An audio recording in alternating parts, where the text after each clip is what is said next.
Every club. Every day. The Global Sports Podcast Network. Hello and welcome to the Daily Newcastle. My name's Iain Mackay. I'm hosting tonight, and I'm hosting the OG3. I've got with me Kevin and Joanne. Joanne, first, how are you doing? I'm great. Have you got It's been a over your while since we've hangover? had... Which one? No. Presuming you've had just, one for the last fortnight. Just a permanent, constant drunken hangover, yeah. It's been an amazing time, hasn't it? So, yeah. Absolutely wonderful. I've enjoyed being hungover, I'll be honest, because it's been amazing reasons why. So, bring it all on. And I'm also joined, as I think I said, by Kevin, Esther, man, not on a permanent siesta because you're waiting a very special delivery, aren't you, Kev? I am. We have to just watch you disappear off as you race to the hospital. Yep, it could actually happen. Like on this episode, I could get a call, Imagine.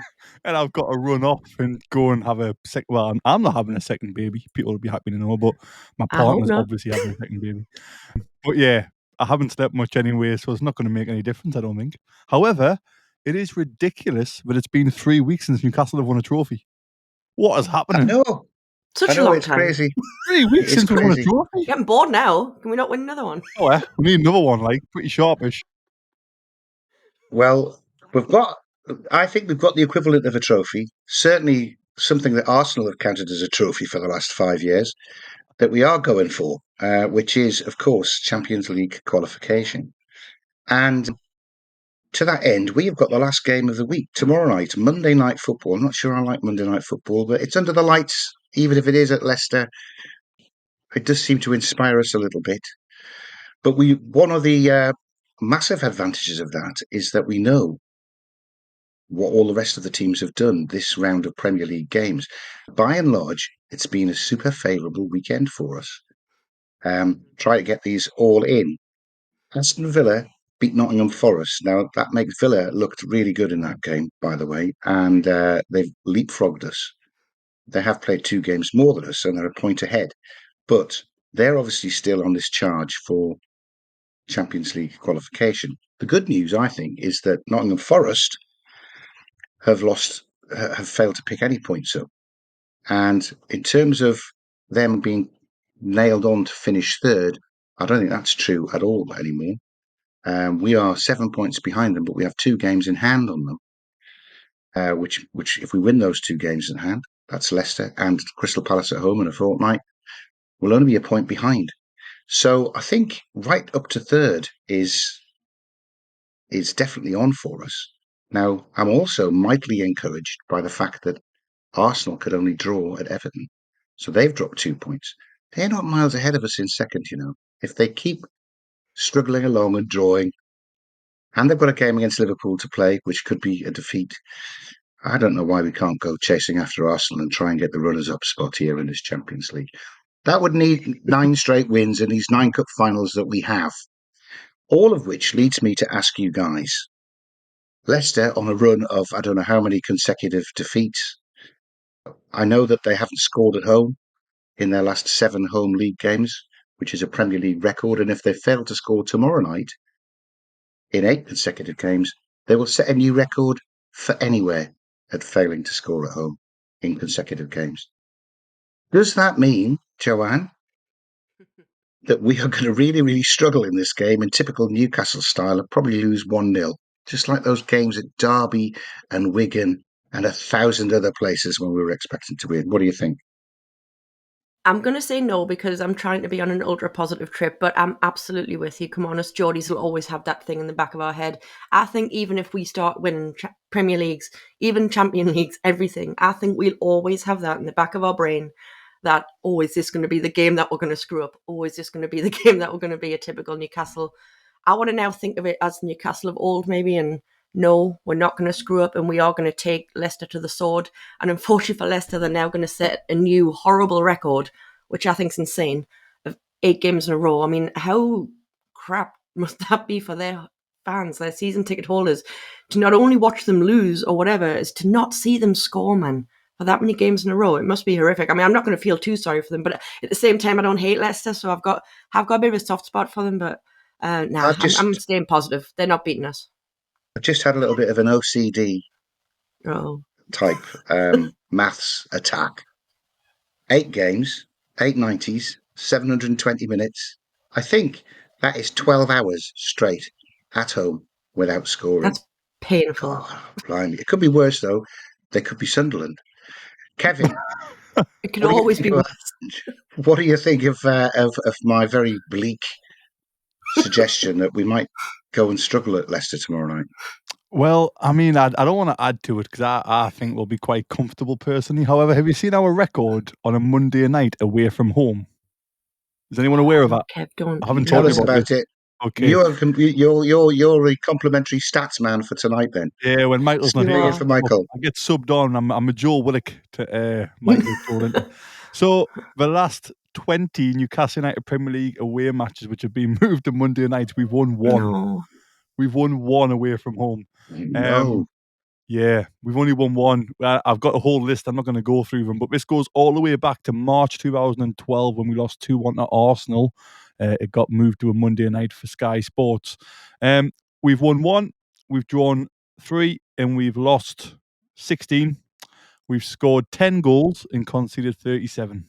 So we are Can I ask a terrible. question? We are terrible Kev. away on a Monday night when moved. But I still think we'll be okay. It's a completely different time. It doesn't mean anything. You know, if but it you've is got the quite stats in front of you now, Yes. what are the Eddie Howe era stats part of it, though? Because I would like to forget about anything before that. 2020, the last one which got moved was 27th of October 24 away to Chelsea. We lost 2-1. Cole Palmer. That's Chelsea, though. We lost, actually, one before that was Chelsea. Feb 21. Was he here then? Maybe not. There's only been one. We're happy it's not Chelsea, right? Yeah, and the one before that was Arsenal 3-0, but that wasn't Eddie. Oh, come on. It was So Arsenal and 2 Chelsea's like... 0-0 away to Brighton, lost 2-0 to Villa, lost 2-0 to Arsenal, drew with Wolves 1-1. The only one we ever won was beating Burnley 2-1 in November 2018, and then lost to Everton, lost to Burnley, lost to West Ham, lost to Liverpool, lost to Arsenal, lost to Stoke. Yeah, Stop. I'm going to stop. Stop. Nah, I don't like it. It's too long However, ago, I don't care. think, Iain, going back to your question, I just wanted to get in there because I find that absolutely mind-blowing that we've only won one in the last 20, which have been moved on a Monday night away from home. I still don't think it'll make a difference. Leicester are god-awful, aren't we? They're terrible this season. And I don't really think it's anything to do with Van Nistelrooy or Cooper, the manager beforehand. They just haven't got a Premier League team. They're still a Championship team. Yeah. Playing Premier League teams week in, week out. It's just, we're massive favourites. I think we should win comfortably. Yeah. Well, I do remember because we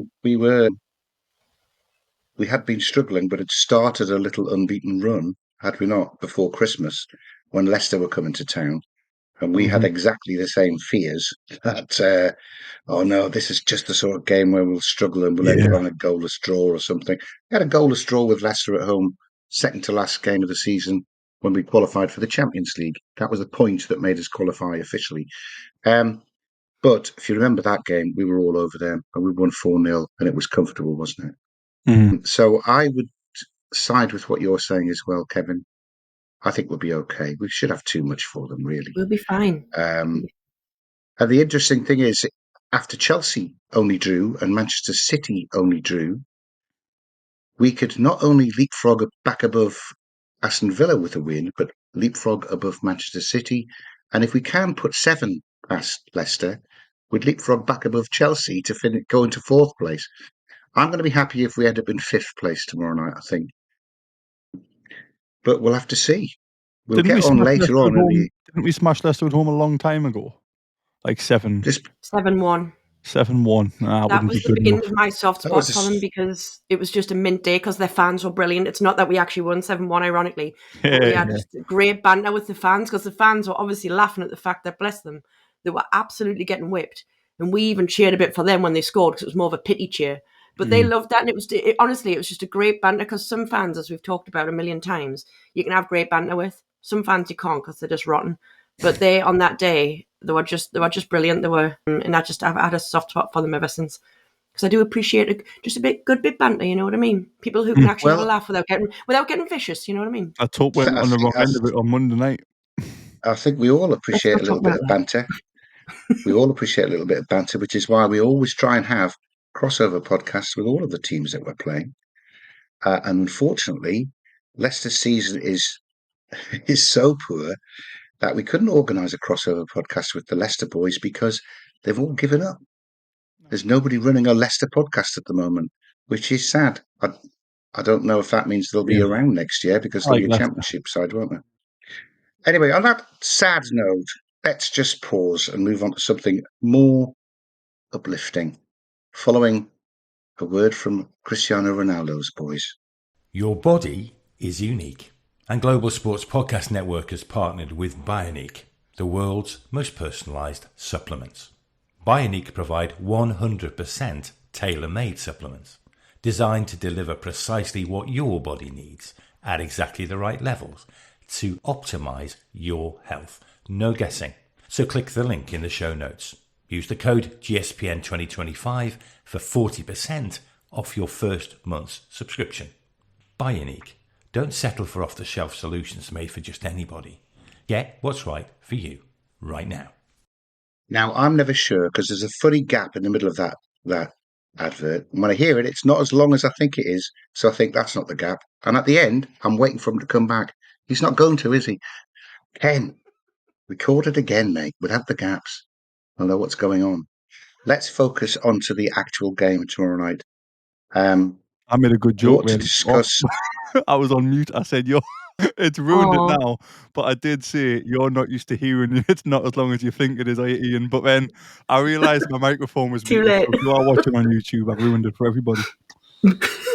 Yes, I don't know what's going on now, but what I said not clip was that that bit. we're going to get straight into the guts of this actual game tomorrow night, and we ought to look. I think, is it controversial or not? The team. There are one or two issues on the Newcastle team of who we think will play. Gordon's not suspended anymore, but got really battered when he played for England. So I think there's a decision there whether he's fit enough to come back in. My own gut feel is on the bench probably, and Barnes has certainly done enough to keep his place. I'm delighted with the return to form, if I can call it that, of Kieran Trippier on the right, and the absolutely wonderful Lewis Hall impersonation that Tino Livramento is giving on the left. Yeah. It's like he's not been away, which is fabulous. I don't see loads of changes. Kevin, I'll come to you first. Can you see there being any change in the starting lineup for the boys? If I had to put money on it, I'd say no. I think it would be, if again, depending on fitness, everyone's fit. But I don't know if Eddie's been a bit clever. I don't know if he's looking at Leicester as an opportunity to play some players like Wilson.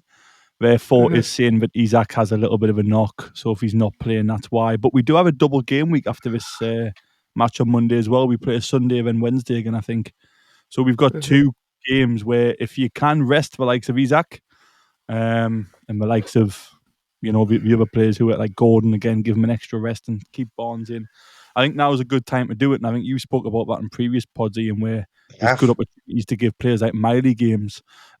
So it wouldn't surprise me if he's doing a little bit of that. Isaac probably could play, but he might just opt to start Wilson. And in case it backfires, he's got, Isaac had a knock, and I'm not going to risk players when they have a knock, when the media come for him if something goes wrong. That might not be the case at all. That's just in the back of my mind because our next game week is a double game week. It's a very quick turnaround. We've got 6 days. We play on the Sunday and then we play on the Wednesday after that. And I think we're both home games. I think he'll want the strongest team possible. So I think he might rest players for that. That's the only thing in the back of my mind. But like I said at the start, we answer, if I had to put money on it, I would say it's a very similar starting lineup to our last couple of games. There are one or two, as you say, injury issues. Isaac sounded like it wasn't really an issue, but you could use that as an excuse. Joe Linton limped off against Brentford. Have you heard the latest on Joey? Would you rest Joey, Joanne? I don't think it's a game that we should be sad to see any rotation on, because Kev's kind of nailed it there in the sense of, we wouldn't probably put any money on it because you know what Eddie's like sometimes. He does like to still put out his strongest squad. But again, just to repeat what Kev said, we've also got 2 games in the space of like a few days coming up after that. So personally, I would like to maybe rest a couple of players, but I'm not Eddie, so I'm not, in any shape or form in charge there, obviously. But if there's anything wrong with Big Joe, yes, of course, rest him. If there's anything wrong with Isaac, yes, I'd more than be. I'm sorry, I can't speak.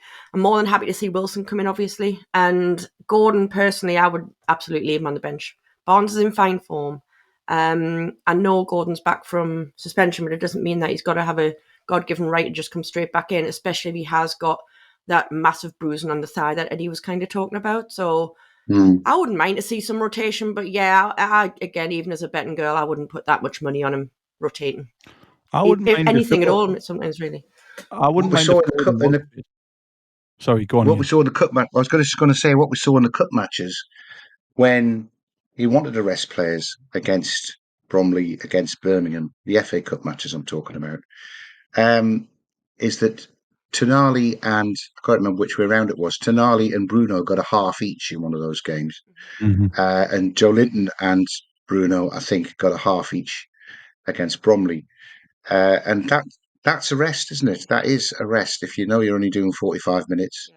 So we could see something like that. We might see either Longstaff or Miley play the whole game, and the other three rotating around like that. But yeah, I'm a big advocate of it because I think you can go to the well too often. And let's be honest, firstly, Manchester United on Sunday, secondly, Crystal Palace just 3 days after that, both games that we have to win. And if this Premier League season teaches us anything, there'll be much stronger opposition than Leicester will. I just watched Manchester United hold Manchester City 0-0. Boring game, but they don't look anywhere near as awful as they did at the start of January when we won 2-0 at Old Trafford. So I think we've got some serious matches coming up, and we've got to keep this winning run going. So it's important not to rotate so much that we end up doing something silly tomorrow night. Could be a good game to test how close to Premier League ready Will Asula has got. And I don't mean 5 minutes at the end. I mean, let's see him have a run at those. That's the defence you want him running at. I might give Murphs a rest and bring Asula on down the right wing because he looked super quick, super strong in that Birmingham game. I don't know. Maybe it's just because it's Leicester. I get this is coming across that I'm totally underestimating them. And the last time I did that, you might remember our crossover with the West Ham boys when I predicted we'd beat them 4-0. We actually lost 2-0 at home, which, oh God, that was so embarrassing. I'm still embarrassed about that. Oh, dear me. Anyway, look, I want to talk about danger men, etc. on their side. I just read briefly that Van Nistelrooy is trying to say that they've got to stick together and they've got to try and pick up to get ready for next season. He already thinks the gap is great, and it'll be very hard for them to get out of it. They're 8 points away from. I mean, if they lose their next 8 points, they are relegated. They've got us. They've got Liverpool. They've got somebody else after us who's just as hard for them. So I think they're down for sure. Well, they're And that 15 must be points hard for behind, them. aren't they? Yeah, I mean, that's yeah. so you're counting on Wolves losing for sure the next 5 games. Simple as that. Or the last set. And It's only 7 Ipswich. games, right? I am working this out right. Yeah, 10. that's what. Well, yeah. Sorry, yeah. So that's another thing. Yeah, Ipswich. But I've said it for quite a few games now. I can't see it being any of another 3 teams going down. Unfortunately, Southampton Well, obviously not doomed. We've heard that today, but I literally can't see Ipswich or Leicester doing anything. It's just it just looks too much for both teams. certainly not if they don't ever score at home ever again. Well, Then that's that. I mean, they're not Ipswich have going to scored, do but very much, are they? I was true, going to add, true. if Gordon is fit, I still wouldn't mind seeing Barnes play anyway. I think on a Yeah. previous pod, I've said that Barnes hasn't blown us away yet, but it's against his old club. He's kind of got a run, and it's kind of his. I would probably tell him. I wouldn't tell him, but in my head, it would be as a gaffer. This is your last chance. Surely you can score against your old team. That curse can come into it. And you can score against one of the worst defences in the Prem. And if you don't do that, then I'll bring Gordon straight back in. So I wouldn't mind seeing Barnes start anyway, regardless of Gordon's fitness. But it would be probably in my head, probably not Eddie's because he's such a nicer bloke than me, but it would be almost like, well, surely you've got to set a light against Show your us what you old can team. do. Yeah, surely. Would you try him down the middle if you had to rest Isaac? I think he could do a great job down there. Wilson, great game for Wilson to get back amongst the goals. We don't know if it's his last season. It might be. I'd like to see him I'd at least prefer get Wilson one to more come in, goal. yeah. But yeah, Wilson's got to be down the middle. I do like the idea of Asula right wing if you are going to rest Murph. I love the idea of him playing against Leicester. But again, you've got to be so careful. Like, imagine we're saying all this and Leicester rock up and are desperate and not have that record of 8 games without scoring and we bang 2 or 3 in early on and you've got Asula, Willock, Miley on the pitch and you're thinking, oh no, we need to make 3 subs right now.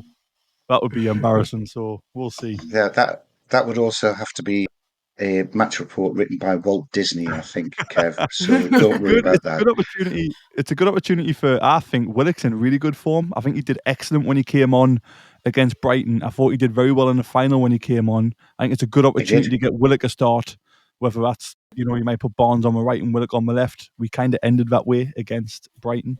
And I also think it's a great opportunity for Miley. I think Miley was brilliant against Birmingham and he was probably one of the rare shining stars against Bromley. So why not bring Miley in and give him a shout and rest one of the big boys? I think they should have a go. Anyway, let's pause there. Let's ask Joanne to give us our lovely Zencastr advert. The new one, not the old school one. We're saving that for special occasions. And we'll get into who we're scared of when we come back. I've got a copy of one, so let's hope it's the correct one. Here at the Global Sports Podcast Network, we spent a lot of time selecting our delivery platform.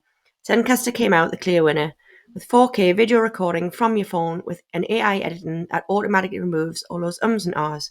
It's super easy to start a podcast, it sounds great, and it's delivered efficiently. If you're ready to tell your story, check out the link in the show description to learn more about Zencastr. Is that right? Lovely. Thank you very much indeed, Joanne. That was, in fact, the current Zencastr advert, so well done. That's wonderful news, thanks. I was a bit worried. Contractual obligations satisfied. Brilliant. Now, it seems odd to ask you, pair, who the danger men for Leicester are when they haven't scored at home for 7 games. But, Joanne, who are the danger men for Leicester? Danger men. Oh, well, come on. We touched on this before we even came online, didn't we? I don't know whether I'm just being overly cocky or whether I'm just being completely honest, but I'm genuinely not really scared of anyone in their team, and that doesn't really sound bizarre. They suck right now, right? I'm not scared of anyone. I'm not. Like, I could make someone up, but I'm not going to lie to you. I've just pulled up the team just to try and inspire. Right, I'm trying to inspire myself. I've pulled up the lineup again in the last match, right? And I'm looking and I'm thinking, well, nope. It's St James's Park. I think obviously Leicester's morale is so low at the minute. A lot of the players aren't going to shine, but it's St James's. I think I called him out before the game, and El Canouse had a really good game at St James's. Yes, he did. He's a very, very good player. And there's a couple of others. I think in a different team, these players would look half decent. Maybe not at a Newcastle, but at like a Wolves or someone just slightly better than Leicester and with a little bit better morale. I think Ndidi is a very good player. And he's one of them where he's a battler and he's strong, but he's not going to create much. But I guess you all need a player like that. I guess Leicester's problem is we almost have too many of them. I think Jordan Ayew's back from injury again. Not a huge player. I'm not particularly worried about him. The other one I'm worried about alongside Canouse is Buonanotte. I think he's still on loan, but he's a very good player. Argentinian, 19 years old. So yeah, it would be Buonanotte if he starts, which he didn't in the last game. But El Canouse is a watcher, man. I mean, come on, who better to break a nightmare Leicester goal scoring record than Jamie Vardy? Jamie Vardy. So he's going to be the predictable. Keep an eye on him. He's not what he was. He's not what he used to be. He has had to adapt his game. For them, though. However, we should be able to look after a 39-year-old Jamie Vardy. But again, you've still got to watch him. I was going to mention Jamie Vardy. But I was reluctant to because Jamie Vardy in the last game was made captain to try and inspire him to do something. And he was so destructive and so creative, they took him off at half-time and brought Oliver Skip on instead. Another defensive midfield player. So, yeah, I don't know if Ruud Van Nistelrooy even legend is running a little bit scared. I mean, I don't know if he's used to winning in English football at all. It's just like every week, it's a loss. muck with your head so much. I still think Don't he's a you good think? manager. I know that sounds stupid, but he won at Man U when he came in. It was a bit different. And I think he was very good at PSV. I know it's the Dutch league, and I've spoke loads of times about how much the Dutch league has scarred me. So I'm not holding that too much. I think it's to be honest, I take everything back. It's my personal love for Ruud van Nistelrooy. I love him. So I hope he's a good manager, but I don't think he should be judged on the time at Leicester. And what I will say about another two Leicester players, we've got two regens of ex-Newcastle players. We've got a regen Colaccini. I'm going to use regen, not the actual thing we'll chant towards him if he makes a foul. You're just a something Colaccini in Wout Faz, and we've got Middle Parton. We've got Victor Christiansen, who looks exactly like Warren Barton did. Middle Barton. Yeah, he's got a Middle Parton, hasn't he? So that'll be a nice little throwback if we can batter him and be reminded of them two. Well, one's a legend, one was average, but yeah, we'll go with it. Wout Face he's got an error in him though, hasn't he? Yeah, I mean, come on. Shocking. He's nowhere near as good as Cole. Let's be honest. If your standard of centre half is Wout Fast, you could play 8 at the back and you'd still. Connor Cody's the other, and then Luke Thomas plays. Luke Thomas, who's actually a good fullback, I think, but they play him as a centre half, and I'm just like, God, what is happening at Leicester right now to go from where they were winning the FA Cup? How many years ago? 3 years ago? 4 years ago? Yeah. Premier League Leicester 10 years ago. 2016, their Premier League, wasn't it? Crazy, isn't it? The Premier Leagues as That's Liverpool. absolutely nuts. Anyway, let us pause there because we're really struggling to find somebody to be honestly worried about. It's not like doing the Carabao Cup final preview anyway. Yeah. And let's do some predictions. Let me come to Joanne first. Well, what score, Joanne? Just while you guys were chatting, I mean, I've already decided what my prediction is, by the way, because I gave it the other day. But what's even more interesting about them not scoring for 7 home games in a row, they've also not scored for a few away games as well. So how long is it even since they've scored a goal? Because I'm now wondering, because the last 6 matches alone, home or away, they haven't scored a goal. So obviously they've lost every single one. Well, not obviously, but they have. I predicted 3-0 the other day, and I'm sticking with 3-0 because... Well, that's insane, man, looking at that, isn't it? So this could go eight home games, but like you're talking about more than 8 games in a row now where they haven't even scored a goal. That's just nuts. So they're not scoring. I've got to stay. They're not scoring. 3-0. I'm sticking with 3-0. I'll not put a bet on though. I'll curse us. Well, Kevin? I'm of a belief. I haven't been following Newcastle as long as you used to, but whenever Aaron Lennon scored 2 goals a season, it was against Newcastle. And whenever a team hadn't scored for so long, it was always against Newcastle. It was against us. I remember Maynard Figueroa scoring his first ever career goal at 27 for Wigan against us. So it always happens against Newcastle United. So I think Leicester might score, but I still think we're going to win. I'm going to go with a nice 3-1. I'm going to nick Iain's. Actually, no, I'm not going to nick Iain's. That's disrespectful. I'm going to go for a 4-1. I'm not going to disrespect Madon. I've just realised I was about to do. I'm not disrespecting Madon. If you want. You can if you want, because I'm not going 3-1. Your face as you said it was brilliant. If you're not going 3-1, I'll go 3-1. I've been given permission from Madon. I'm going 3-1. Oh, Kev, I mean, Iain, what are you doing? I'm intrigued. Well, that's not to say that I won't be backing it, because I do. That's the nervous tick that I have. I now have to back 3-1 every game. Otherwise, that's something 3 times early on in the season. I do, yeah. Oh, God, don't remind me. I think we're going to win comfortably, honestly. I know it's too much for me to say that we're going to put 8 past them like we did against Sheffield United, but the game is set up in a similar way to that. I'm going to go for a very high win to 0. 5/6-0. Whoa. That'll be a nice Monday night if I'm in a hospital watching it. That'll be amazing. You'll be in the delivery room, Kevin. I'll be in the delivery room. Phones, I'll be cheering. I'll be like, yay. Yeah, well, your partner will be delighted with all the support that you're giving her because she's working so hard until you suddenly scream Isaac at her, and then she'll know what you're really doing. I'll be like, go on, Bruno. I mean, Jen, not Bruno at all. What am I talking about? That's what it'll be on Monday night. I'm telling you, we've just predicted it. I've just predicted it right now. The call hasn't come. It would be hilarious if that happens. I'm still not a dad for the second time during this episode. You might be by the time you listen to it on Monday morning. But if you're not, it's coming during Leicester, isn't it?